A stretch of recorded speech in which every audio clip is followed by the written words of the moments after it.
जय हिंद। इस वीडियो में हम समझते हैं कि अर्थिंग क्या होता है, न्यूट्रल क्या होता है, फेज क्या होता है, कैसे हम मीटर से इलेक्ट्रिक की चोरी कर सकते हैं या अपने बिजली बिल को कम कर सकते हैं। पोल से गुजर रहे तार के ऊपर बैठा कोई पक्षी को करंट क्यों नहीं मार देता है। क्या हम अगर किसी रेलवे लाइन के ऊपर से जा रहे OHE वायर को पकड़ कर लटक जाएंगे तो हमें करंट मारेगा या नहीं मारेगा। तो इसको समझते हैं हम। सबसे पहले आप कुछ भाषा समझिए। जो फेज करंट होता है ना, इसके कई नाम होते हैं। पहले उन नामों को समझिए। फेज वायर को हम लोग लाइव वायर या जिंदा तार कहते हैं। इसे हॉट वायर या गर्म तार के नाम से भी जान जाता है। इसी को हम लोग कहते हैं मेन वायर। अब दूसरा हो जाता है न्यूट्रल। न्यूट्रल को हम लोग कोल्ड वायर कहते हैं या इसे ठंडा तार कहते हैं। अब इनका काम क्या होता है। फेज वायर उसे कहते हैं जो करंट को ले आ रहा है और न्यूट्रल उसे कहते हैं जो करंट को ले जा रहा है। यही दो चीजें होती हैं और अर्थ होता है एक अलग चीज होता है। ये भी एक तरह का न्यूट्रल है, ये सेफ्टी के लिए ही लगाया जाता है। उसको हम आगे समझाएंगे। अभी यही मेन समझिए।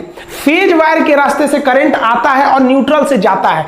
आना जितना जरूरी है उतना ही जरूरी जाना है। जैसे मान लीजिए हम सांस ले रहे हैं तो ये फेज है और छोड़ेंगे तो वो है न्यूट्रल। तो आप बताइए ना हमारे लिए जरूरी क्या है, फेज की न्यूट्रल। भैया एको को कम होगा ना तो हम मर जाएंगे। कि ऐसे थोड़ी होगा खाली फेजे पे रह जाएंगे, खाली इसे छोड़ते रहेंगे न्यूट्रल पे हो जाएंगे। तो फेज और न्यूट्रल दोनों जरूरी है। जैसे एक चोर जाता है चोरी करने के लिए तो घुसले रह जाएगा अंदर तो सुबेरे पिटाएगा वो। मान लीजिए बिना घुसले निकल गया तो फिर फायदा क्या हुआ, उसको चोरी किए। तो चोर जाने का रास्ता वो फेज, आज इधर से कूद के भागेगा वो न्यूट्रल। दोनों जरूरी है, फेज और न्यूट्रल। तगड़ा कौन मारता है भैया, दोनों बराबर है। सुरक्षा के लिए हम फेज तार को हम रेड कलर से रंग देते हैं और जो न्यूट्रल होता है इसे किसी अन्य कलर से रंग दिया जाता है। अर्थिंग वायर को हमेशा हम हरा रखते हैं। अर्थिंग को लास्ट में समझेंगे। यहाँ देखिए ये लाल वाला तार फेज के लिए हो सकता है, ये न्यूट्रल में आप किसी को भी यूज कर सकते हैं, लेकिन याद रखिएगा हरा तार का प्रयोग हमेशा अर्थिंग में करते हैं। देखिए जब तक आपके पास न्यूट्रल नहीं रहेगा ना, आपको बिजली का झटका नहीं लग सकता है। करंट कहता है कि हम चले जाएंगे, जैसे हमको लौटने का रास्ता मिल गया तभी हम करंट मारेंगे। अगर लौटने का रास्ता नहीं है ना तो हम करंट मारेंगे ही नहीं मारेंगे। तो जो ट्रांसमिशन लाइन आ रही होती है इसमें न्यूट्रल जानबूझ के नहीं दिया जाता है कि गलती से भी कोई इसे टच कर जाए तो उसे केवल फेज मिले। अगर न्यूट्रल दे देंगे तो लौटने का रास्ता मिल जाएगा, उसे करंट मार देगा। इसमें देखिएगा यहाँ पर पक्षी बैठे हुए हैं, इन पक्षियों को करंट नहीं मारेगा क्योंकि ये केवल फेज पर बैठे हैं। न्यूट्रल मिलेगा तभी मारेगा। यहाँ इस पक्षी को देखिए, इसमें भी देखेंगे एक फेज है, ये 3 ठो फेज हो गया और एक हम ब्लैक कलर से कर देते हैं और ये वाला हो जाएगा आपका न्यूट्रल। इस तीनों में से एक जो होता है, 4 में से एक जो होता है वो न्यूट्रल होता है। अब जैसे ये देखिए ये पक्षी फेज पे बैठा है, ये भी फेज पे, ये भी फेज पे। दो फेज वगैरह फेज पे बैठने से कभी करंट नहीं मारेगा, लेकिन जैसे ये न्यूट्रल पे टच हो जाएगा इसको करंट मार देगा। जैसे यहाँ देखिए ना, ये बकलोलवा को ये क्या किया है, अपने पंजा से इसको पकड़े हुए है और ठोड़ से चोंच से इसको पकड़ लिया है। लेकिन मान लिया कि एक ठो ये वाला क्या है, फेज है और दूसरा ये नीचे वाला न्यूट्रल है, तो यहां से इसके ठोड़ से तो करंट घुस जाएगा और करंट जैसे पैर के पास आएगा उसको समझ गया कि अरे भैया जाने का रास्ता मिल गया, न्यूट्रल मिल गया, मार इसको, झनाक से उड़ जाएगा। या फिर ऐसा भी हो सकता है कि नीचे वाला फेज हो ऊपर वाला न्यूट्रल, तो नीचे पैर के रास्ते करंट घुस जाएगा और ठोड़ के रास्ते से देख लेगा कि जाने का रास्ता है तो मार देगा इसको, इस असुरा मरेगा ये। अगर ये फेज और न्यूट्रल पर बैठा है तब देखेंगे तो एक कौवा यहां बैठा हुआ है, ये कौवा फेज पर बैठा हुआ है तो इसको करंट नहीं मारेगा क्योंकि न्यूट्रल नहीं है इसके पास। लेकिन ये आदमी को देखिए बकलोलवा को अपने जमीन पर खड़ा है तो जमीन से इसको न्यूट्रल मिल जाएगा क्योंकि करंट को जाने के लिए न्यूट्रल जमीन है। सबसे बड़ा न्यूट्रल जो होता है वो जमीन होता है। तो ये तो न्यूट्रल ऑलरेडी है और इसके ऊपर से ये किसी लोहे के छड़ द्वारा इसको छू दिया है। तो ये तो छू के ले आया है किसको, ये तो लेके आ रहा है फेज को, अपने पैर जमीन पे खड़ा है, मिल गया न्यूट्रल, फेज न्यूट्रल मिल गया, मारेगा इसे, चुरा मरेगा ये। देखिए रेलवे का जो ओवरहेड इक्विपमेंट OHE वायर गया रहता है, अगर आप इस वायर को पकड़ के लटक जाते हैं तो आप तो केवल एक फेज बन गए। मतलब करंट जो है वायर से आपके शरीर में आ गया है लेकिन आपको झटका नहीं मारेगा क्योंकि झटका मारने के लिए उसको चाहिए न्यूट्रल। आपको न्यूट्रल नहीं है। आप कहेंगे तो ट्रेन कैसे चल जाती है, तो ट्रेन जो होती है ऊपर से लेती है फेज और उसके रास्ते उसके मोटर में आता है करंट और चक्का जो होता है उसके इस रेल पटरी पे रहता है और जगह जगह से रेल पटरी को जमीन से जोड़ा गया रहता है वायर द्वारा, तो पटरी से मिल जाता है न्यूट्रल और ट्रेन चल जाती है। अगर कोई इलेक्ट्रिक मिस्त्री पोल पर चढ़ा होता है तो वो अपने हाथ में रबड़ का ग्लव्स पहने रहता है जो इंसुलेटर का काम करता है। साथ ही अगर आप देखेंगे तो इसमें ये एक तो ये फेज हो गया है 3 ठो और ये वाला एक हो गया न्यूट्रल। तो ये देखिए ये केवल इन फेज के पास में है, न्यूट्रल पे नहीं है। इसको करे और जहां ये न्यूट्रल को टच करेगा इसको भी मार देगा। तो आपको न्यूट्रल पे बच के रहना है। ट्रेन के ऊपर अगर आप चढ़ जाते हैं कोई दिक्कत नहीं है। ट्रेन के ऊपर चढ़ के अगर OHE को पकड़ लिए तब तो मारेगा ही आपको, क्योंकि ट्रेन जो है वो जमीन से टच में आपको मिला है न्यूट्रल और ऊपर से ले लिए फेज, आपको उड़ा देगा, उड़ जाएंगे आप तुरंत। लेकिन अगर आप लटक के झुलवा झूल रहे हैं तो कोई दिक्कत नहीं है, आप झुलवा झूलिए, किसी पे इस पे झूलिए, लेकिन याद रखिए झूला झूलते समय ना अगर आप न्यूट्रल पे टच हुए ना तो झुला देगा अच्छा से। कोई इलेक्ट्रिक मिस्त्री आपके घर काम करने आता है तो होशियार रहता है ना, तो वो दस्ताना पहन लेता है रबड़ का ताकि करंट ना आ पाए। अब इसको देखिए, ये होशियार है, और ये बकलोलवा को देखिए, ये ऐसे ही नंगे हाथ से ऐसे छू रहा है और ये पकड़ लिया फेज वगैरह को। अब देखिए ये क्या करते हैं, ऐसे होशियार होते हैं ऐसे इलेक्ट्रिक मिस्त्री, चप्पल उतार देते हैं ऐसे और चप्पल के ऊपर खड़े हो जाते हैं। जानते हैं सब कि चप्पल पहनेंगे तो कहीं हल्का सा भीगा हुआ होगा तो ग्राउंड पे टच होने की संभावना ज्यादा रहती है, तो उतार के ऊपर बैठ जाते हैं सब कि नीचे तो ग्राउंड में टच नहीं होंगे। अब काम कर रहे होते हैं सब, तो ये टच भी कर लेते हैं ना तो फेज आ गया इनके शरीर में। अब इनका शरीर भी एक तरह से फेज बन गया है, लेकिन चप्पल के ऊपर खड़े हैं तो इन्हें करंट नहीं मारेगा। और बाकी लोगों से कह देते हैं कि बाबू हमको टच मत करना है, क्योंकि जानते हैं कि बबुआ अगर टच करेगा तो वो जमीन पे खड़ा है, वो बन जाएगा न्यूट्रल और उड़ा देगा उसको। तो अगर आप उसको टच कर लेते हैं तो वो तो था फेज, आप जैसे इसको टच किए हैं आपका पैर जमीन पे है और अगर जमीन के संपर्क में आ गया, नंगे पैर हैं आप या फिर भीगा हुआ है तो फिर मार देगा, वो हो जाएगा जाने का रास्ता न्यूट्रल। अब जमीन हो गया न्यूट्रल और तार हो गया आपका फेज, और आप मिस्त्री और वो दोनों लोग क्या हो गए, बॉडी बन गए लोग, आप लोग को उड़ा देगा। तो ये मिस्त्री जो है ये देखिए ये होशियार भी है, स्मार्ट भी है, इससे जुड़ा कर्मफोर है। अर्थिंग समझिए क्या होता है। अर्थिंग का यूज केवल सेफ्टी के लिए किया जाता है। जैसे मान लीजिए कि यहां से करंट आ रहा है तो रेड वाला फेज है वो ला रहा है और न्यूट्रल है ब्लैक वाला, तो आप इसमें से इसको खोसिएगा तो करंट लेके आएगा और करंट इस फ्यूज में गया है। तो देखिए यहां से तो रेड वाला करंट है, ये तो आ गया फेज और इसको चालू कर देगा फ्रिज को और लौटने का रास्ता ये न्यूट्रल से ये लौट जाएगा। लेकिन जब कभी कोई इक्विपमेंट ज्यादा काम कर देते हैं, पुराने हो जाते हैं, तो हो सकता है कि यहां पर तार कहीं घिस गया हो पुराना होने से और घिसने के बाद इसके बॉडी से टच हो गया हो। अगर इसके बॉडी से टच हो गया है तो देखिए ये आ रहा है तो फेज और लौटने के लिए न्यूट्रल भी है, लेकिन कुछ यहां लीकेज करंट भी है। सब लीकेज करंट होने की वजह से ये जो फ्रिज है ये एक तरह का आपका फेज बन गया है। अभी देखिए इसे छुरी जा रही है खोलने के लिए, जैसे खोलेगी तो ये जो है इसके पे क्या चलाएगा, करंट आ जाएगा, आई उधी आ जाएगी। इसका जमीन पे पैर टच है, जूता पहनी है, ये उतार देते हैं जूता, इसका जूता उतार दिए। अब देखिए ये नीचे है, इसका तो संपर्क हो गया नीचे से, अब यहां से जो करंट आया था वो न्यूट्रल में तो चला गया, लेकिन लीकेज करंट जो था इस फ्रिज के रास्ते से इस छुरी की बॉडी में चला आया और इसका पैर नीचे था, इसलिए इसको जाने का भी रास्ता मिल गया, इसको मारेगा ये उधिया जाएगी। तो इस लीकेज करंट से बचने के लिए हम चाहते हैं कि जिस तरह से फेज को लौटने के लिए एक न्यूट्रल था, उसी तरह लीकेज करंट को लौटने के लिए भी कोई ना कोई रास्ता होना चाहिए। तो लीकेज करंट को लौटने के लिए जो रास्ता होता है उसे हम कहते हैं अर्थिंग। जैसे मान लीजिए कि इसी फ्रिज से यहां एक वायर को ले आके जमीन में ऐसे कर देते तो वो क्या हो जाता है, अर्थिंग हो जाता है। अर्थिंग का साइन ऐसे ही बनाया जाता है, बड़ा से छोटा करते हुए जाया जाता है, अर्थिंग करंट। अब इससे क्या होगा, जो फेज आया था वो न्यूट्रल से चला गया और लीकेज करंट जो था इस फ्रिज का इस वायर के रास्ते अर्थिंग में चला जाएगा। अब आप कहेंगे कि सर तब तो हर सामान में एक उसमें खोद करिए और उसमें एक तार बांध के जगह जगह घर फोड़ के उसको अर्थिंग करिए, घरे खराब हो जाएगा ये अर्थिंग से। तो देखिए अर्थिंग सेफ्टी देता है, इसको कहां लगाया जाता है।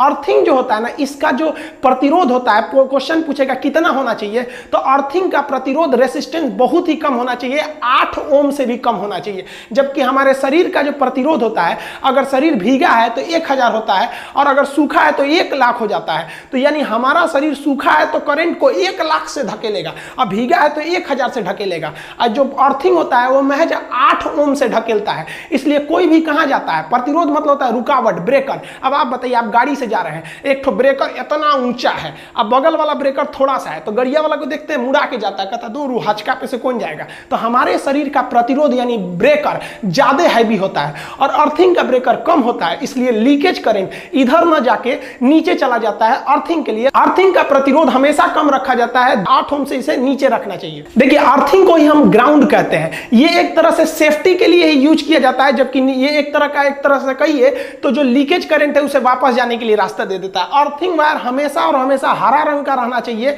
इसे 10-15 फीट जमीन के अंदर गाड़ दिया जाता है, एक प्लेट को, तांबे का प्लेट, और उससे एक तो रॉड निकाला जाता है, उसमें कोयला, चारकोल, नमक को डाल दिया जाता है ताकि अच्छे से गल के उसमें वहां पे मॉइस्चराइजर बनाया रहे। और उसके बाद एक रॉड निकाल दिया जाता है। रॉड से क्या किया जाता है कि एक रॉड से एक हरे रंग का अर्थिंग वायर को लाते हैं और इस अर्थिंग वायर को ले आके ये जो एक्स्ट्रा ऊपर वाला छेद दिया रहता है ना, इसी में जोड़ देना चाहिए अर्थिंग वायर को ले आके। इससे क्या फायदा होगा, देखिए मान लीजिए ये आपका फ्रिज है, इस फ्रिज से हम सप्लाई ले आ रहे हैं, तो इससे 3 ठो सप्लाई लाना चाहिए। कौन कौन सा, एक हो गया फेज का, एक हो गया न्यूट्रल का, और एक हो गया लीकेज करंट के लिए। अब आपसे पूछेगा लीकेज करंट की सप्लाई कहां से देनी जानी चाहिए, तो किसी भी लोड यानी जो मशीन है आपका फ्रिज कूलर जो भी है उसकी बॉडी से टच कराकर एक आपको अर्थिंग ले आना चाहिए। अब इसको तीनों में जोड़ देना चाहिए, एक जुड़ गया फेज में, एक जुड़ गया न्यूट्रल में। देखिए यहां रेड वाला जो है वो फेज करंट आ रहा है और काला वाला जो है वो है आपका न्यूट्रल। अब मान लीजिए इस पे जो लीकेज करंट है उसको हम हरे रंग के तार से लाएंगे, यहां बोर्ड भी हरा है इसलिए हरा चलेगा नहीं, हम इस पे सफेद कर दे रहे हैं, तो लीकेज करंट को सफेद रंग से ला रहे हैं और यहां ऊपर वाले में जोड़ दे रहे हैं। तो ये ऊपर वाला जो होता है अर्थिंग होता है। अब बताइए अगर ये जो है इस पे लीकेज है करंट का, मान लीजिए यहां पे लीकेज है, अब हम इसको अर्थिंग से जोड़े हैं तो अब ये ससुरी नहीं जाएगी, बच जाएगी। देखिए कैसे, इस पे लीकेज है तो जो मेन करंट आया फेज से और लौट जाएगा न्यूट्रल से, लीकेज करंट को पकड़ लेगा ये आपका अर्थिंग वायर, क्योंकि इसका प्रतिरोध कम है इसलिए करंट इधर से जाएगा, इस आदमी का प्रतिरोध ज्यादा होता है इसलिए इधर से नहीं जाएगा, और ये होते हुए इस प्लग में चला जाएगा और इस बड़े वाले को हम लोग ऊपर वाले में खोस देते हैं और ये इस रास्ते से जमीन में चला जाएगा। अतः लीकेज करंट गया जमीन में, जमीन सबसे बड़ा चार्ज सिंक है, इसमें कितना भी वोल्ट का करंट दे दीजिए ये सोख लेता है। तो ये हो गया आपका अर्थिंग वायर। अब क्वेश्चन पूछता है कि अर्थिंग का जो ये वाला पिन होता है ये मोटा और सबसे लंबा क्यों बनाया जाता है, तो देखिए हम ये इसमें क्यों बनाया जाता है, जैसे मान लीजिए कि हम इसमें खोसे इसमें, तो हमको सबसे ज्यादा जरूरी क्या है कि फ्रिज भले देर से चले लेकिन करंट ना मारे, इसलिए अर्थिंग वायर को लंबा बनाते हैं कि पहले ही ये किसमें घुस जाए, प्लग में घुस जाए, और जैसे डालेंगे पहले प्लग में घुस जाएगा तो सबसे पहले ये प्लग जो है ये किससे संबंधित है, ये अर्थिंग वायर से संबंधित है, और ये किसको लेके आ रहा है, लीकेज करंट को। तो जैसे घुसाएंगे तो सबसे पहले ये लीकेज करंट को भेज दिया, और लीकेज करंट को भेज दिया उसके बाद ये दोनों का साइज सेम होता है, ये घुसेगा तब इसको देगा फेज और न्यूट्रल। पता चला पहले ही फेज दे दिए अब बाद में लीकेज को ले जा रहे हैं, उसी बीच कोई छू लेगा तो उसको धमाक से उड़ा देगा। इसे मोटा बनाने का दूसरा एक और रास्ता है कि हमें अर्थिंग करंट का जो रेसिस्टेंस जो प्रतिरोध है उसको कम रखना है, क्योंकि करंट धड़ाक से चला है, प्रतिरोध कम होने की वजह से प्रतिरोध कम करने के लिए किसी भी वायर को मोटा किया जाता है। तो जानबूझ के इसे मोटा कर दिया जाता है कि इसका प्रतिरोध घट जाए और उधर से लीकेज करंट फटाक से चला। इसमें इसे मोटा करने का एक और रीजन है कि इसको अगर आप मोटा कर देंगे तो अर्थिंग वायर जो है वो कभी भी फेज वाले में नहीं जाएगा और ना ही न्यूट्रल वाले में जाएगा, क्योंकि अर्थिंग का जो रेसिस्टेंस होता है वो बहुत ही कम होता है, उसे फेज और न्यूट्रल में नहीं जाने देना चाहिए। तो ये 3 रीजन है इसको मोटा बनाने का। देखिए अर्थिंग जो होता है वो 2 तरह से लगाया जाता है, एक सरकार की अर्थिंग होती है जो सरकारी लाइन से आती है, वो हर जगह अवेलेबल नहीं है, और कुछ ऐसी अर्थिंग होती है जो व्यक्ति खुद से लगा लेता है। जैसे आप इस एग्जांपल में देखिए कि ये पावर सब स्टेशन है, इसमें आपको 2-3 ठो लाइन दिख रही होगी रेड कलर की जो आपकी फेज लाइन है, एक ग्रीन कलर की जा रही है जो अर्थिंग है, एक काले रंग की जा रही है जो न्यूट्रल है। अब ये वाले घर वाले भाई साहब क्या किए हैं, आप ध्यान दीजिए कि वाले इस वाले से क्या ले लिए हैं, फेज ले लिए हैं, एक न्यूट्रल ले लिए हैं, एक अर्थिंग ले लिए हैं। इनको फेज भी मिल गया, जाने का रास्ता न्यूट्रल भी मिल गया, इनमें घर में किसी को करंट भी मारेगा तो ये अर्थिंग में चला जाएगा, ये घर सुरक्षित है। लेकिन ये वाले भाई साहब को देखिए, ये अर्थिंग लाइन से अर्थिंग लिए ही नहीं है, लाल वाले से फेज ले लिए हैं, काले वाले से न्यूट्रल ले लिए हैं, लेकिन ये भी बंदा होशियार है, ये अपना पर्सनल अर्थिंग लगा के रखा है। देखिए यहाँ पे इसने क्या लिया है, पर्सनल अर्थिंग, तो ये भी बच जाएगा। ये सरकार का फायदा उठा रहा है, ये अपने दिमाग का फायदा उठा रहा है। बकलोलवा को देखिए, सब स्टेशन से आया लाइन 3 फेज जा रहा है, एक ठो फेज ले लिया अपने घर में और एक ठो न्यूट्रल ले लिया जाने के लिए, और सरकार इस एरिया में अर्थिंग दी ही नहीं थी और यो ससुरा अपने घर में अर्थिंग नहीं लगाया तो उड़ेगा, इसके यहाँ करंट मारेगा किसी को तो झनाक से उड़ेगा ही। देखिए हमारे यहाँ जो डिस्ट्रीब्यूशन लाइन होते हैं उसमें 3 फेज दिए जाते हैं, यानी ये देखिए 3 लाइन दी जा रही है। ये फेज इसलिए दिए जाते हैं कि सब स्टेशन पे लोड कम पड़े। मान लीजिए किसी मोहल्ले में 300 घर है तो क्या किया जाएगा, हर फेज से 100-100 घर को सप्लाई दे दी जाएगी, तो हर एक फेज पर लोड ज्यादा एकदम सेम रहेगा तो मोहल्ले में बिजली सेम रहेगी। लेकिन क्या किया जाता है ना, कभी कभी लोग किसी घर में ज्यादा लोड है, किसी घर में कम लोड है, किसी मोहल्ला में पता चला 2 फैक्ट्री लग गई तो उसके वाले पर लोड ज्यादा हो जाएगा तो उधर जो वोल्टेज होगा टिमिर टिमिर रहेगा, तो लोग उस फेज से हटा के दूसरे फेज में लगा देते हैं। तो ये ना हो इसलिए हम लोग ज्यादातर फेज को डिस्ट्रीब्यूट कर देते हैं। लेकिन हमारे यहाँ बिहार व यूपी वगैरह में क्या होता है ना, चोरी लोग कर लेते हैं, अक्सर हर जगह लोग थोड़ा बहुत चोरी कर लेते हैं। क्या करते हैं, वो टोक फंसा लेते हैं। देखिएगा ना कोई बोतल वोतल रहेगा तेल ओल का तो उसको आधा काट के उसमें तार में फंसा के इस तरह से इसे टोकन फंसा लेंगे लोग, और उसमें इसी में डाल देंगे फेज में और एक तो न्यूट्रल में ले लीजिए, फेज ले लेगा, घर से ही न्यूट्रल अर्थिंग बना सकता है वहां पर। और उससे क्या होता है, तब ये सब स्टेशन पर लोड ज्यादा हो जाता है। पता चला इसने 100 घर को डिस्ट्रीब्यूट किया था और किसी एक फेज में 50 तो घर वाले टोक फंसा के चोरी करने लगे हैं लोग। अब भाई चोरी करेंगे तो उस पर एक्स्ट्रा लोड आ जाएगा, तो इस एक्स्ट्रा लोड से लिए कई बार छापा पड़ता है, तो ये लोग क्या करते हैं, उतार लेते हैं, कहते हैं हमारे यहाँ तो लाइटें नहीं है।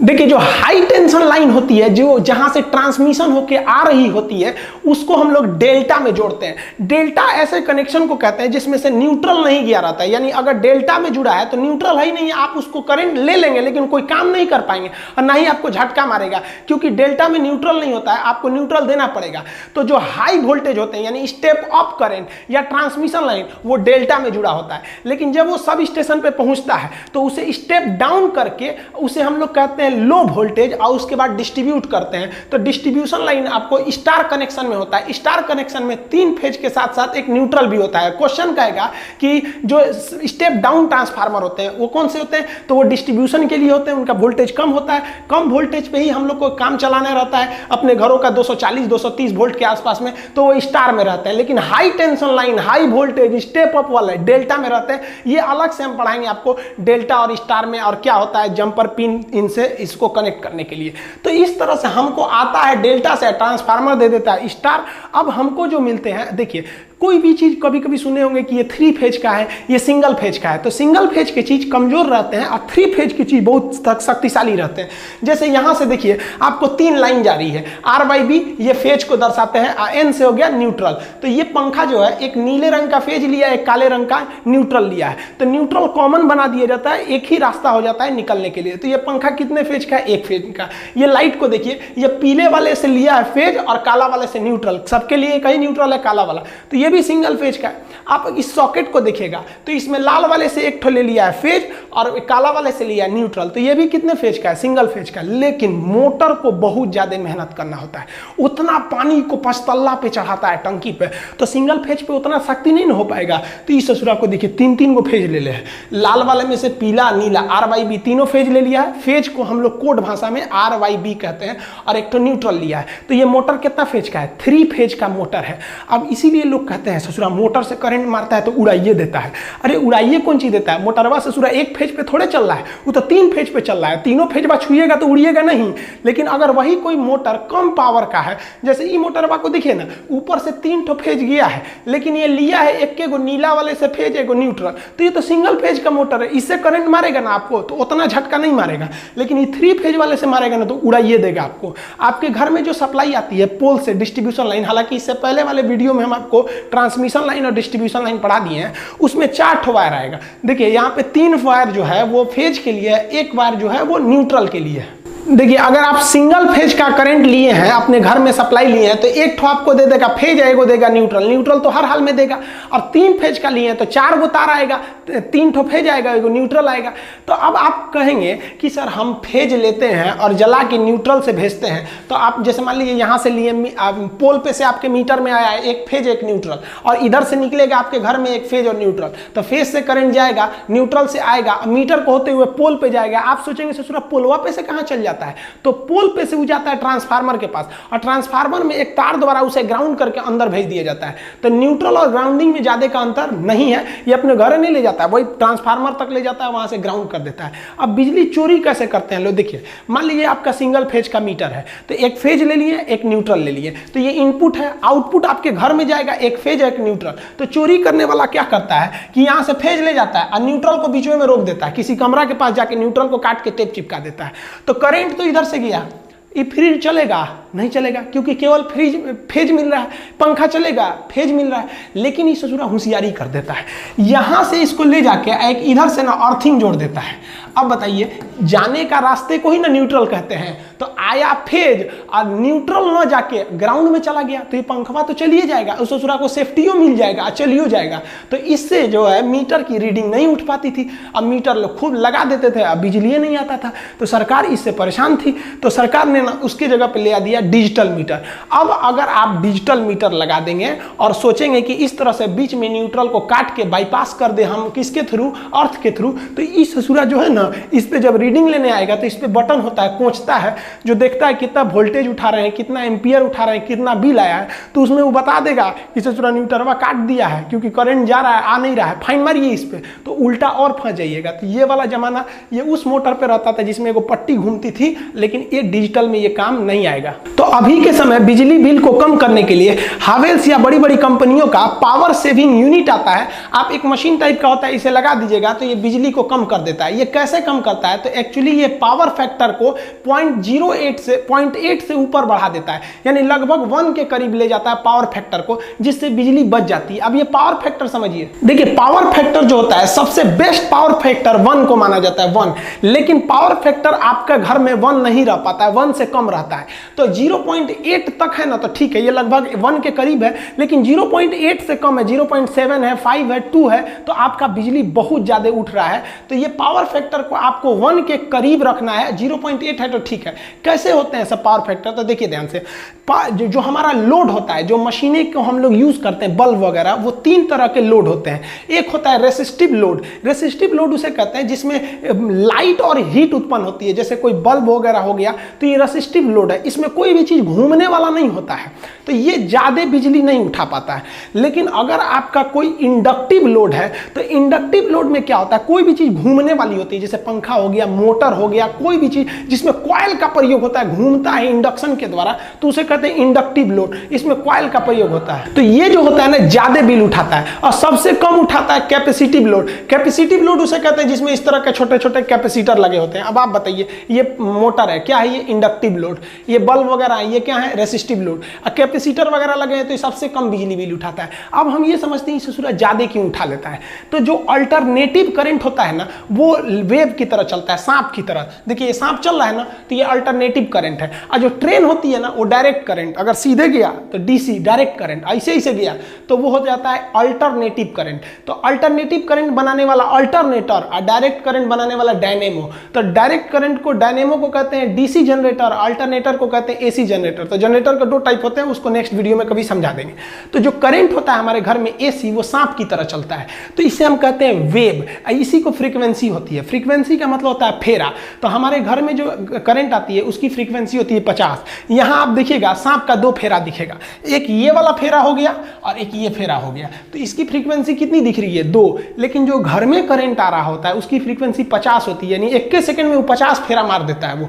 तो जो कभी देखिए, इसमें भी जो करंट आता है हमारे घर में, उसमें 2 चीजें होती है। एक होती है वोल्टेज, यानी जो प्रेशर जो बिजली को ढकेल रहा है, और एक करंट जो इलेक्ट्रॉन आ रहे हैं। तो करंट होता है और जो वोल्टेज होता है, उन दोनों का जो टर्म है, जो फेरा है, वो जो वेव है, वो 1 के ऊपर 1 रहना चाहिए, तभी अच्छा माना जाता है। तो जितने भी रेसिस्टिव आपके लोड होते हैं या कैपेसिटिव लोड होते हैं, इसमें देखिए यहाँ हम काले रंग से बना दिए हैं वोल्टेज और लाल रंग से बना दिए हैं आपका करंट। तो ये दोनों एक ही पर होते हैं, इसलिए आपका जो होता है पावर फैक्टर वो सेम होता है। इसलिए ऊपर नीचे रखिएगा तो कट के 1 आ जाता है, इसलिए इससे अच्छा माना जाता है, इसे भी अच्छा माना जाता है। लेकिन जब आप कभी कॉइल को लगाते हैं, यानी इंडक्टिव लोड को लगाते हैं, मोटर फैन वगैरह को, तो इसमें पंखा जो घूमने लगता है ना, तो ये करंट को रोक लेता है। तो जिस वजह से इसका ग्राफ ऐसे बनता है। काला वाला मतलब वोल्टेज, वोल्टेज का ग्राफ आगे चला जाता है और करंट पीछे रह जाता है। तो वोल्टेज आगे चला गया, करंट पीछे रह गया, तो करंट को ऊपर रख के वोल्टेज से डिवाइड करेंगे तो पॉइंट में चला आता है। तो वही आपका जो पावर फैक्टर होता है ना, वो 1 से नीचे जाने लगता है वहां से। तो इसलिए आपको जरूरी है कि ये जो आपका करंट पीछे रह गया, इसको ढकेल के आप किसके बराबर करिएगा? आप वोल्टेज के बराबर कीजिएगा। लेकिन इस अधूरा होगा ही नहीं, क्योंकि मोटरवा जब चलेगा तो करंटवा पीछे ही रह जाएगा, वोल्टेजवा आगे चल जाएगा। तो इसका एक रास्ता है। जैसे मान लीजिए किसी 2 आदमी को एक जगह पे पहुंचना है 10 किलोमीटर की दूरी पर, एगो तेज दौड़ने वाला, एगो धीमा दौड़ने वाला है। तो एक काम कीजिए ना, अगर साथे पहुंचाना है तो धीमे दौड़ने वाले को पहले ही दौड़ा दीजिए, दौड़ जोरे, और उसके आधा घंटा बाद दूसरा को छोड़िए। तो यही काम करता है ये हावेल्स का जो मशीन है। कई कंपनियों के आते हैं, एंकर वगैरह के पावर सेविंग मशीन। ये क्या करता है, जैसे इसको लगा देंगे ना, जैसे मोटर ऑन करेंगे तो वो करंट को ढकेल के बहुत आगे भेज देता है, कहता है भाग जाओ तुम भाग जाओ, और उसके बाद पीछे से वोल्टेज को छोड़ता है। तो करंट का स्पीड धीमा था, वो धीरे धीरे जा रहा था, वोल्टेज पकड़ के उसको एक ही वेव बना देता है, जिस वजह से हमारा पावर फैक्टर लगभग 1 के करीब आ जाता है और हमें बिजली की बहुत ही ज्यादा बचत हो जाती है। आई होप आप समझ गए होंगे। अब नेक्स्ट वीडियो में हम समझा देंगे आपको एसी करंट और डीसी करंट में क्या अंतर होते हैं, मोटर में किस तरह से बनाए जाते हैं, शंट मोटर क्या होता है, सिंक्रोनस मोटर क्या होता है, ट्रैक्शन मोटर क्या होते हैं, सब कम्यूटेटर कहाँ होता है, अल्टरनेटर और डायनेमो में किस तरह का अंतर होता है और जनरेटर किस तरह से काम करता है। मिलेंगे नेक्स्ट वीडियो में, तब तक के लिए जय हिंद।